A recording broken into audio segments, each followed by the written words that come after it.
The other day, I was browsing Twitter. Woe betide he who ventures onto the post-must hellhole of that site, and I stumbled across a link to an article entitled "Why Don't Straight Men Read Books?" It's a pretty good, if brief, piece about the tendency for men to purchase more non-fiction books and a general lack of interest in so-called wasting time reading novels. It has a bit of cultural critique, mentions some intersexual issues about reading and demographic, and it's basically a primer about the fact that in general, straight men, like me, don't read fiction. Good stuff, you know? It was pretty interesting. But then I saw the replies. Novels and modern publishing are not made for straight men. Glad we sorted this out. Because if someone wrote a book that appeals to us, it wouldn't get published. Personally, Michelle Houellebecq and Haruki Murakami are my favourite contemporary novelists. Go to any major bookstore and ask yourself how many fiction stories are on the shelves that appeal to men. It's all stuff written by women or about women. The only male authors that get any real promo are all grandfathered in. Modern novels are not written to be palatable to straight men. My dudes, we need to chat. So much as I like this article, I just want to point out that I don't know how true its claims are, but I suspect it's true based on anecdotal evidence of my own friends. Most women and queer people I know read a lot. Most straight guys, if they do read at all, tend to read self-help stuff like Atomic Habits or whatever. A lot of writers I know are women or queer, and I hang around a lot of lefty, widely represented spaces. So even though I don't have data, the claim that men don't tend to read fiction feels true. I'm going to proceed on the basis that it is, because my discussion here actually doesn't hinge on it being true. It's all stuff written by women or about women. So this is one of the claims that I saw pop up in the replies to this article a lot. Books these days are all about /for/by women, and that leaves the would-be male reader bereft of things that they can identify with. And like, are you sure? Because when I go into a bookstore, a lack of male representation is not something I see. The usually small horror section is basically Stephen King and maybe 5 other books. I can't get to the fantasy section because of all the fucking Brandon Sanderson accumulating the aisles on the way there. Ian M. Banks, James S. A. Corey, David Eddings, Sylvain Neuvel, Pat Rothfuss, Christopher Paolini, fucking George R.R. Martin, Adrian Tchaikovsky, Jeff Vandermeer. I haven't even left fantasy and sci-fi and I'm rattling these off the top of my head. If you're complaining that Sarah J. Maas suddenly takes up as much shelf space as one of these dudes, can I suggest you go and measure the shelf again? There is a heap of research that tends to suggest that men outweigh women's presence in a room.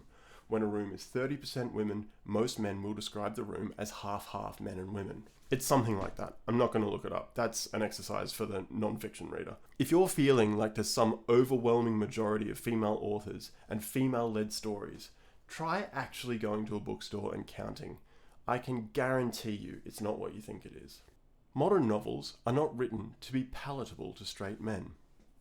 Look, as a guy who's written a few books, I'm going to let you in on a secret. In most cases, at a very base level, books aren't written to be palatable to anyone but the author. I'm serious, if you're writing a 100,000 word story and it isn't something that you absolutely love and believe in, you're not going to finish it. Most authors don't make a full-time living from their writing. I know I certainly don't. You don't do it for the money. You do it because you have a thing that you want to see in the world. Though, honestly, some money would be nice if anyone has any. Got a Ko-Fi in the description. So if a book isn't palatable to you specifically, tough. It's an artistic vision and you don't have to like it.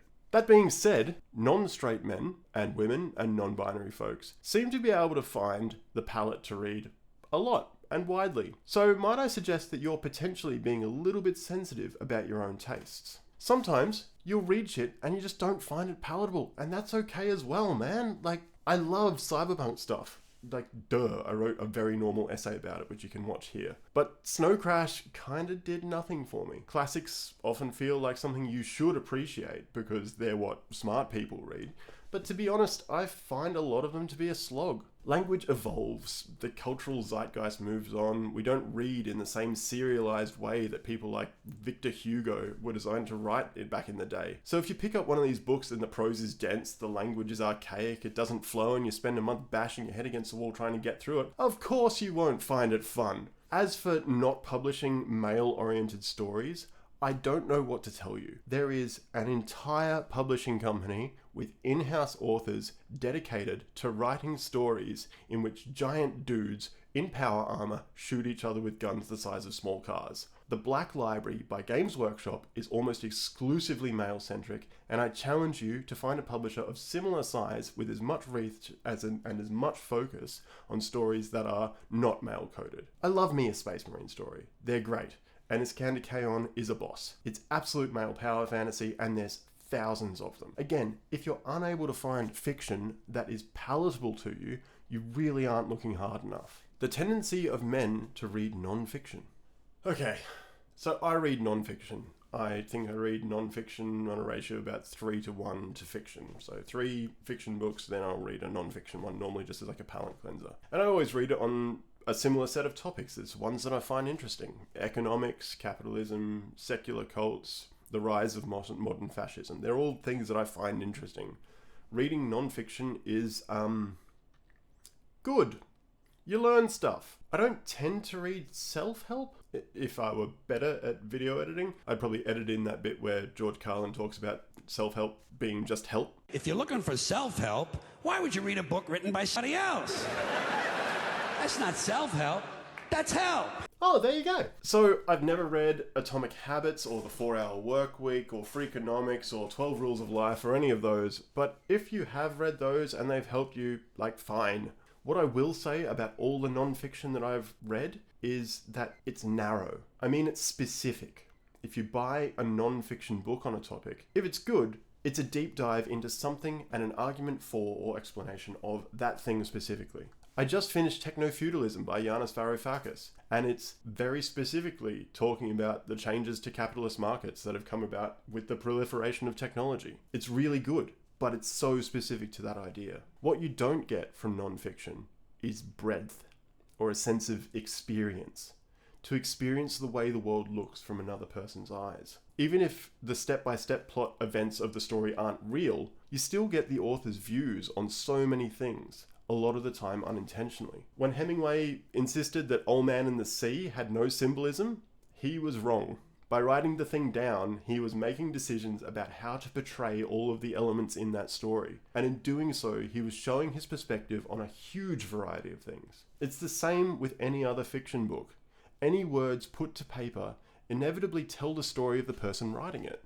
And in fiction, the invention of the writer inherently forms part of their worldview. This doesn't mean that authors endorse or support all of the things in their books, but it does mean that they are sharing their unique perspectives on the events they depict. There are books that have politics in them I disagree with, depictions I don't like, words and worlds and concepts I genuinely find repugnant. Likewise, some of the things I've learned to love the most in my life and some of the political ideas I have come from fiction.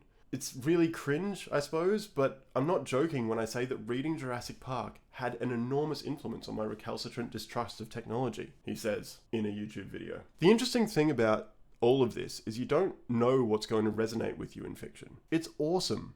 While not as directly productivity inducing as reading a book about how to achieve a certain thing, often is the time where I finish a book and find that my definition of productivity or success or some other thing in my life has changed. Sometimes it's really profound, like in the really cringeworthy Jurassic Park case I mentioned before, and sometimes it's more subtle. Nevertheless, I think that the opportunities presented by reading fiction is so profound.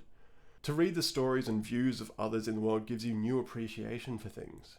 It gives you a breadth of experiences outside your own, and it means that you, as a man, find a way to situate yourself in the world, which, let's face it, has changed. Being a man isn't the same thing that it was 100 years ago. Men don't read books.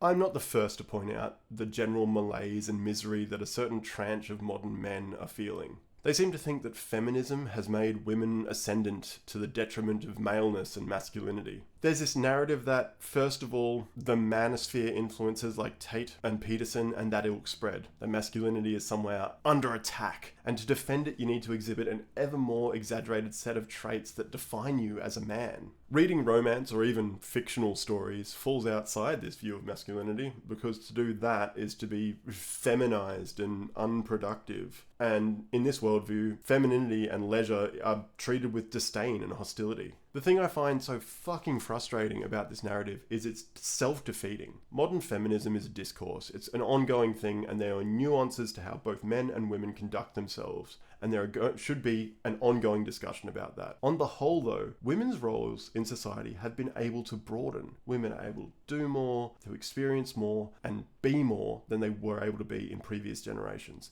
And that's awesome. The overly manly narrative that springs up though is doing the opposite. It's narrowing the definition of what a man really is. It's getting narrower and narrower and narrower to a point where it's nearly impossible to attain. You need a 7-figure bank account, an impractical car, a six-pack, repressed feelings about a very specific set of books about productivity, and nothing else. Guys put their walls up, and they put them up so hard and with such fervor that they end up as reply guys on the internet, complaining that there are no books meant for men anymore. So fellas, I'm begging you, don't gatekeep your own potential enjoyment.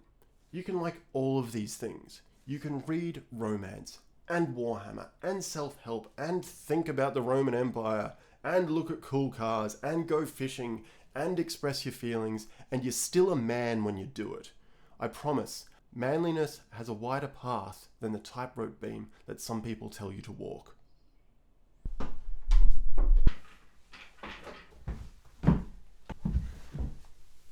It would feel remiss of me if I was talking about how straight men don't read for all this time, and I didn't sort of share some of the books that I've enjoyed recently. If you are a straight guy and you don't normally read fiction, here's some stuff that you might like to try out. I'm a sci-fi and a horror reader, so like these are all like just a few sci-fi and horror books. The first one is Tell Me I'm Worthless by Alison Rumsfeld. I think this is one of the most terrifying books I've ever read. It was truly one of the ones I couldn't put down. I was reading it at the middle of the night, going, holy crap, but I couldn't stop. It's sort of a transgender take on the haunted horror genre, and it's just gruesome. It's incredible. I can't go past mentioning The Expanse. This is Leviathan Wakes. It's the first one. It's probably my favorite series ever. It's enormous. It starts as this kind of detective noir story about trying to find a girl that's gone missing on an asteroid, and then it just expands and expands until it's this intergalactic story, and it's so cool. It's really good. And then finally I've got another one. It's called Autonomous by Annalee Newitz, and it's like a medical thriller, but it's written in this sort of not quite post-apocalyptic, but like certainly cyberpunk crapsack future. It's a really good, like just super fast-paced thriller book. It's awesome. So yeah, I don't know. Think about why you do and don't read stuff. I honestly feel like straight guys or anyone who doesn't read fiction is really missing out.